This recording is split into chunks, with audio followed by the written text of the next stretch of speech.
నాన్నగారు, భోజనానికి రండి. నాకు ఆకలిగా లేదమ్మా. నీ చెల్లెలు చేసిన పనితో నాకు ఆకలి చచ్చిపోయింది. నువ్వు వెళ్ళి భోంచేసి పడుకోమ్మా. నాన్నగారు, చెల్లెలు ఏ తప్పు చేసుండదు నాన్నగారు.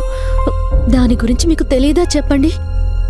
అంటే దాని ప్రమేయం ఏమీ లేకుండానే ఆ కుర్రాళ్ళిద్దరూ మన ఇంటికి రావడం, ఒక అతను శ్రీదేవిని ఇష్టపడుతున్నాను అంటాం జరిగిందంటావా?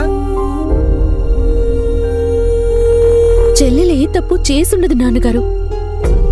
దానికి మన ఊరికున్న శాపం గురించి గంగమ్మ కోపం సంగతి బాగా తెలుసు. కాబట్టి శ్రీదేవి అంత సాహసం చెయ్యదు. కాకపోతే శివన్ అతన్ని శ్రీని ఇష్టపడి మిమ్మల్ని అడగడానికి వచ్చి ఉంటాడు. లేదమ్మా, అలా జరిగుండదు. ఒకరోజు శ్రీదేవికి అగ్ని ప్రమాదం జరిగినట్టు నాకు పీడకాలొచ్చింది. నీకు గుర్తుంది కదా? అప్పుడే నాలో చిన్న అనుమానం మొదలైంది. ఏదేమైనా జరిగింది మాత్రం మంచి కాదమ్మా. ఒకసారి ఫోన్ చేసి నాకు ఇవ్వు రా.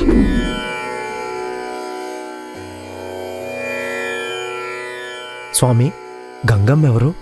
ఏం ప్రయోజనం ఆశించి తెలుసుకోవాలనుకుంటున్నారు?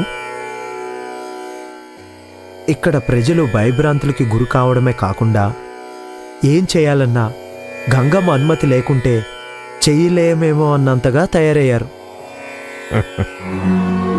ఆ గ్రామంలోని వాళ్ళని చూస్తుంటే జాలేస్తోంది. ఊరెళ్లాలన్నా పెళ్లి చేసుకోవాలన్నా భయపడిపోయి ఎవరికి వాళ్ళు వాళ్ళ జీవితాల్ని చేజేతులా నాశనం చేసుకుంటున్నారు. ఆ గంగమ్మ భయం నుంచి వాళ్ళను బయటపడేసే మార్గం కోసమే మిమ్మల్ని అడుగుతున్నాం స్వామి. మీరనుకుంటున్నట్టు గంగమ్మ దెయ్యమో భూతమో లేక ఏ దుష్టశక్తో కాదు. పరమ పవిత్రమైంది గంగమ్మ.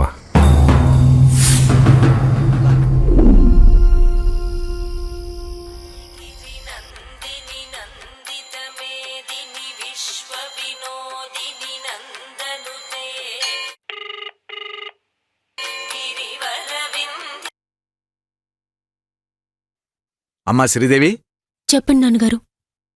చెప్పటానికేమీ లేదమ్మా. నువ్వు వెంటనే నీ ఉద్యోగానికి రాజీనామా చేసి మన ఊరు వచ్చేసేయ్.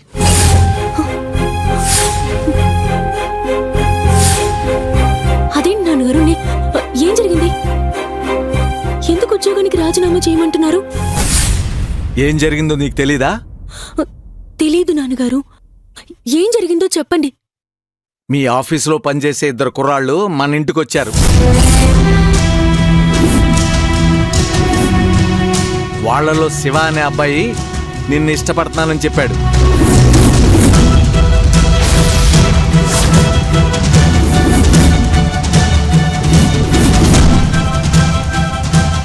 వాళ్ళు వస్తున్నారన్న సంగతి నీకు తెలుసా?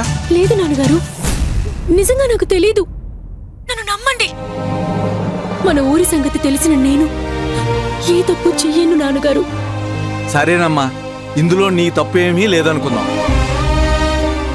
కానీ అతను నిన్ను ఇష్టపడి మన ఊరికి మన ఇంటి వరకు రావడం అనేది చాలా పెద్ద తప్పు. అందువల్ల శిక్షింపబడేది అతనే. అపాయం ఆ అబ్బాయికే. చేసిన తప్పుకు శిక్ష అనుభవిస్తుంది ఇప్పుడు ఆ గ్రామం. గ్రామం అంత తప్పు చేసిందా? తప్పును ఆపలేకపోయినా ఖండించకపోయినా చూసినా ఆ పాపంలో పాలు పంచుకోవాల్సిందే. ఆ పాప కర్మలను అనుభవించాల్సిందే. అయినా అది ఎంతకాలం? శిక్షకు కూడా ఒక లిమిట్ ఉంటుందిగా స్వామి. మంచి మాట ప్రస్తావించావు. అది మరణం. అందుకే చెప్తున్నానమ్మా, ఆ అబ్బాయికి ఏదైనా కీడు జరిగితే జీవితాంతం మనం బాధపడవలసి వస్తుంది. ఒక్కసారి జరిగిన దానికే బాధపడుతున్నాం. ఇంకోసారి అలాంటి సంఘటన జరిగితే తట్టుకునే శక్తి నాకు లేదమ్మా. అమ్మా, అందుకే మళ్ళీ మళ్ళీ చెప్తున్నాను, ఎవ్వరికి ఏ ఇబ్బంది రాకుండా ఉండాలంటే నువ్వు ఉద్యోగానికి రాజీనామా చేసి మన ఊరికొచ్చేయటం మంచిదని నా అభిప్రాయం. సరే నాన్నగారు, మీరు చెప్పినట్టే చేస్తాను. రేపే ఉద్యోగానికి రాజీనామా చేస్తాను. మంచిదమ్మా. ఏ ఆలోచనలు మనసులో పెట్టుకోకుండా నిద్రపో తల్లి. అలాగే నాన్నగారు. ఆ.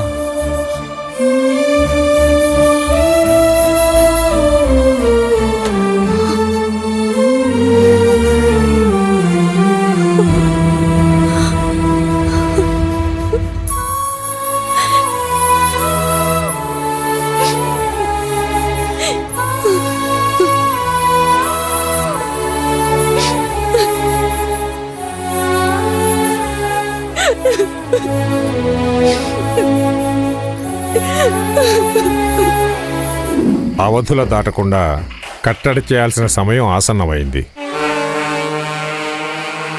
ప్రస్తుతం నేను తలపెట్టిన కార్యక్రమం అదే.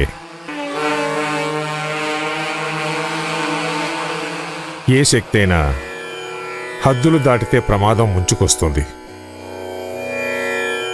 అది సమాజానికి మంచిది కాదు. అందుకే మా గురుదేవులు ఆదేశించారు. ఆ శక్తిని కట్టడి చేసే బాధ్యత నాకప్పగించారు. నా తక్షణ కర్తవ్యం, లక్ష్యం అదే.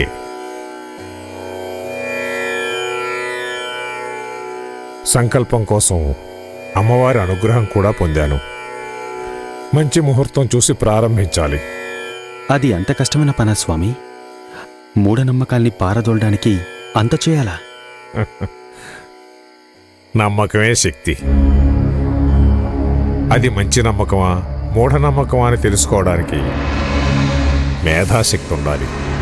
అంత సులభంగా అందరూ అర్థం చేసుకోలేరు. అయితే మేమేం చేయలేమంటారా? ఎవరైనా చేయగలరు. సప్తగుణాలను ఔపోసన పట్టి అచంచలమైన దీక్షతో ఎంతటి కార్యానైనా సాధించగలరు.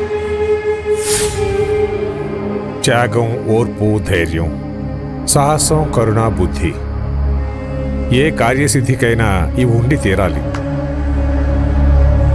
స్వామి, సప్తగుణాలన్నారు, కానీ మీరు చెప్పింది 6 గుణాలే. మరి 7వది? ఉంది. ఆ గుణం ఉన్నవాళ్లకే ఈ 6 గుణాలు పనికొస్తాయి. ఆ గుణమే భక్తి.